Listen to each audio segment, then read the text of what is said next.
जब पत्नी के हृदय से भगवान अंतर ध्यान हो गए तो कितने घंटे आप रख सकते हैं उस शरीर को? आप विचार करके देखना। वही शरीर तुम्हें प्राणों से अधिक प्रिय तुम्हारे सामने है और तुम्हें बस उदासीनता आ जाएगी, जाओ जला दो जाके या गाड़ दो। क्यों? बोले वो तो चली गई ना। नहीं, तुम उसको जानते थे? नहीं जानते थे, शरीर को तुम्हारे पास है। वो कौन था? बोले वो तो चली गई, अब ये शरीर किस काम का? मतलब तुम शरीर से प्यार वैसे भी नहीं कर रहे थे, तुम उसी से प्यार कर रहे थे पर उसको जाना नहीं।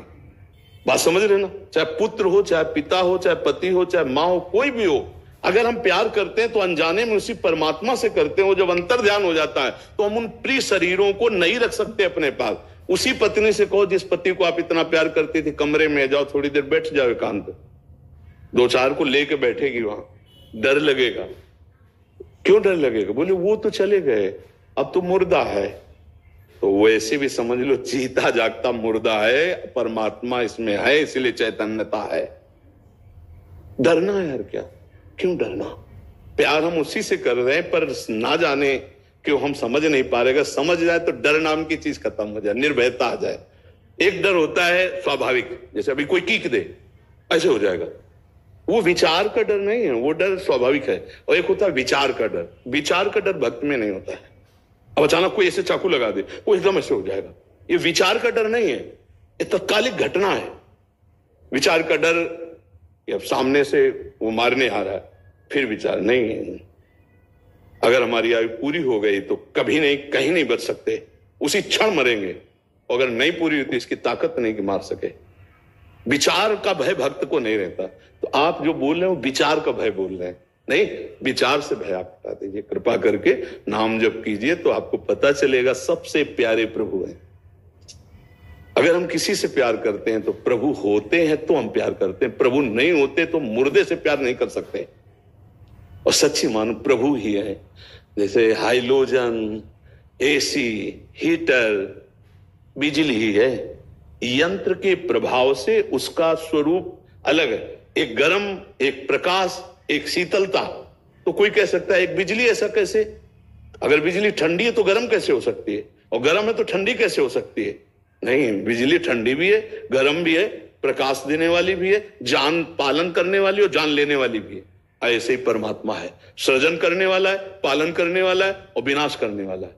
वो अपने आप से अपने आप का सृजन करता है, अपने आप से अपने आप का पालन करता है, अपने आप से अपने आप का विनाश करता है। यह रहस्य समझ में आ गया तो जीवन मुक्त महात्मा हो जाता है, चाहे पैंट शर्ट में हो, चाहे लाल पीले हरे किसी भी कपड़े में। और ये ना जाना तो फिर ज्ञान आप समझ पा रहे? अभी आपकी बातें सुनकर महाराज वो अच्छा लगता है उधर कि इतने बड़े संतों के भी हमारी इतना बेबदल नहीं। हम अपने राष्ट्र के सैनिकों का विशेष सम्मान करते हैं। देखो कोई कितने भी बड़े पद में हो, सुरक्षित महलों में रहता है।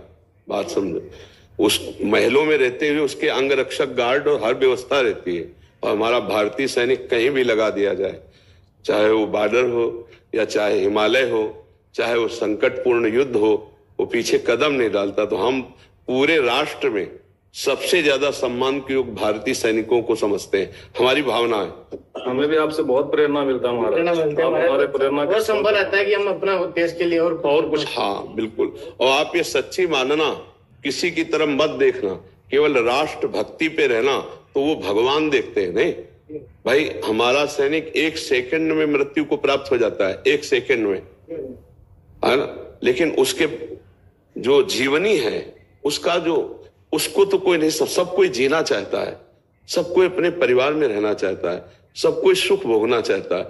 और वो 1 सेकंड चूक हुई कि लीला हो जाती है। हम सबसे ज्यादा इसलिए सम्मान करते हैं कि बड़े बड़े पद में हैं, लेकिन अंगरक्षक है, हर व्यवस्था है, सुख सुविधाएं हैं, लेकिन दुख दुविधाओं में वो पलता है। हमारा राष्ट्र का सैनिक चाहे बर्फ के ऊपर लगा दो, चाहे जहां लगा दो, प्राणों की बलिहार के, इसी सैनिक पद से ही हमारी विजय है और आपसे ही हमारी हार है। हमारे पूरे राष्ट्र की हार आपसे है और राष्ट्र की विजय आपसे है और किसी से नहीं। यहां बैठ करके सब प्लानिंगें बनाई जा सकती है, लेकिन छाती जो है वो आपकी होगी, छाती आपकी होगी। हम उसी बात को याद करके, क्योंकि जब से हम भगवान के मार्ग में चले और कष्टों को सहा, तो जब हम आपकी तरफ देखते हैं तो ठीक वही तपस्या आपकी है। परिवार से दूर रहना, मिलने का मन होता है सबको। ये लगता है शाम तक नौकरी करके अगर अपने घर आ जाओ तो बात होती, 6-6 महीना, साल भर, और पता नहीं आना हो कि ना आना हो। ये खेल ऐसा है ना, क्योंकि हम वो देखते हैं ना, तो इसलिए हृदय से हम आपको प्यार करते हैं। जब कोई कहता है आर्मी, तो रुक जाओ, आप रुको। विशेष सम्माननीय हमारे भारत के राज सैनिक हैं जो अपने जीवन को अर्पित किए, इसलिए हम सब भारतीयों का गौरव है आप, सब भारतीयों का गर्व है आप।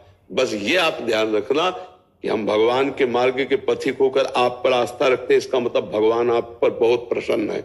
आपको किसी की नहीं देखनी, हमारे राष्ट्र की रक्षा देखनी, और इसी से आपका मंगल होगा। इसी से आप कोई बाल बांका नहीं कर सकता। आप मस्त रहिएगा और राधा राधा कहिएगा।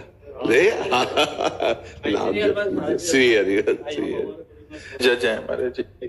हाँ, हमारी हृदय से यही प्रार्थना है कि आपको जो हमारे राष्ट्र की सेवा मिली है, बस इसे धर्म पूर्वक करते रहिएगा तो ये लोक और परलोक सब बन जाएगा। अगर आपको वास्तविक पता चल गया है कि ये निर्दोष है तो उसे दंड ना मिले, और वास्तविक पता चल गया है कि ये दोषी है तो उसे अवश्य दंड मिले। बस इस बात में स्थित रहना, ये भगवान की बहुत बड़ी पूजा होगी। हम प्रायः प्रार्थना करते रहते हैं कि प्रलोभन और भय, ये दो चीजें बड़े से अपराध करा देती है। तो ना कभी भयभीत हुआ जाए और ना कभी किसी के प्रलोभन में आ जाए, और अपने कर्तव्य का पालन किया जाए राष्ट्र सेवा का भाव रख करके, तो निश्चित इसी से भगवत प्राप्ति हो जाएगी। नाम जप जरूर करता रहे, नाम जप जरूर, और डरना अपने जीवन से हटा देना चाहिए। अगर जिसके जीवन में डर है वो जरूर अधर्म कर बैठेगा। मरना एक बार है और वो निश्चित है, उसे कोई टाल नहीं सकता। फिर हम किसी की धमकियों से, प्रलोभन से अपने धर्म का त्याग नहीं करेंगे।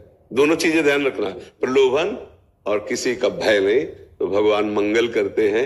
ये स्वस्थमय जीवन हमारे राष्ट्र की, समाज की सेवा में आए, और भगवत स्मरण करते हुए हमें भगवान की कृपा प्राप्त हो, तो हमारा मानव जीवन, हमारा पद धारण करना ये सार्थक हो जाएगा।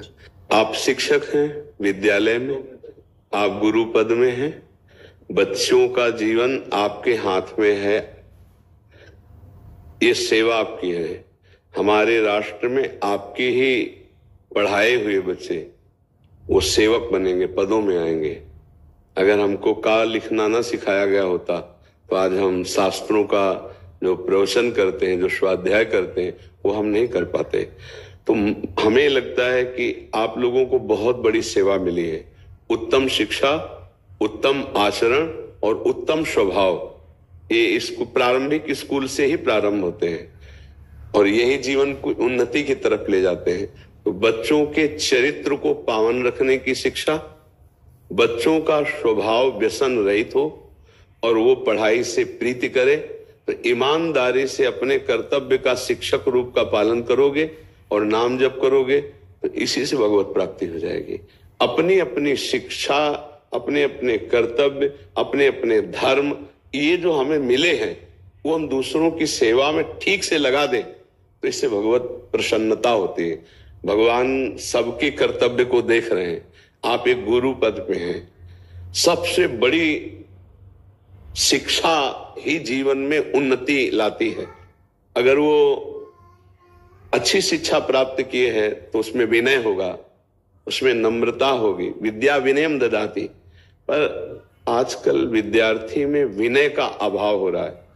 अगर आप थोड़ा भी दंड विधान करेंगे तो आपके ऊपर कानूनी कार्रवाई कर सकते हैं, नहीं कर सकते। तो आपको अपने को बचाकर उनके स्वभाव को, उनके प्रभाव को अच्छा जागृत करें कि वो, जैसे हमारे गुरुजनों ने हमें पढ़ाया तो हम उनको मन से प्रणाम करते कि अगर वो पढ़ाया ना होता तो आज हम गीता न पढ़ पाते, आज हम भागवत न पढ़ पाते। तो गुरु जब का लिखाना सिखाया, मात्रा का ज्ञान कराया, तो आज हम भगवत मार्ग। ऐसे बड़े बड़े राष्ट्र सेवा में बच्चे जो पढ़ रहे हैं, उन्हीं में कोई डॉक्टर है, उन्हीं में कोई पदाधिकारी है, तो उनके स्वभाव, उनके प्रभाव को जागृत करना है, आपकी शिक्षा में विराजमान है। तो आप ईमानदारी से जितनी शिक्षा उनको दीजिए।